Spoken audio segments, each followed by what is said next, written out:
No nii, Sven, mäng jälle taaskord mängitud, et esimesest siis play-off kohtumisest siis selge kaotus seekord, et tundus kuidagi kõrvalt vaadates, et VEF tuli peale, teadis, mida peab tegema ja me ei olnud selleks kuidagi valmis äkki või kuidas ise oma sõnadega kokku võtad selle? No nad tulid peale üsna agressiivselt ja me ei olnud selleks valmis, ja sealt tekkisid meie nii-öelda pallikaotused ja nende ründelaud, mis meid nagu sõi. Ja lõpuks see tegi alguses selle vahe sisse aga tundus, et mingi hetk me kosusime, saime ikka 10 peale, aga ütleme nii, et see mäng sai tehtud ikkagi esimese poolaega neil, et lõpuks me nii-öelda ohtlikuks enam ei saanud.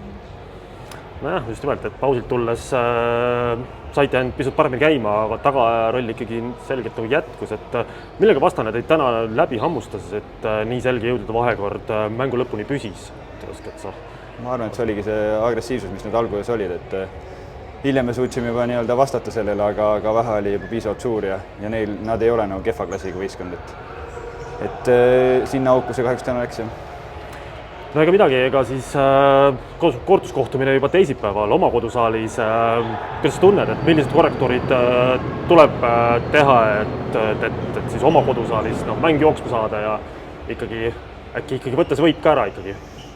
Ma arvan, nendest korrektuuridest räägib homme, ülehomme peatreener, et täna siin mingit kiiret süvaanalüüsi nagu ei oskagi teha, et katsume mängu üle vaadata, ehk siis peatreener ja abitreenerid räägivad, mis need muutused võiksid olla, mis meile võidu tooksid.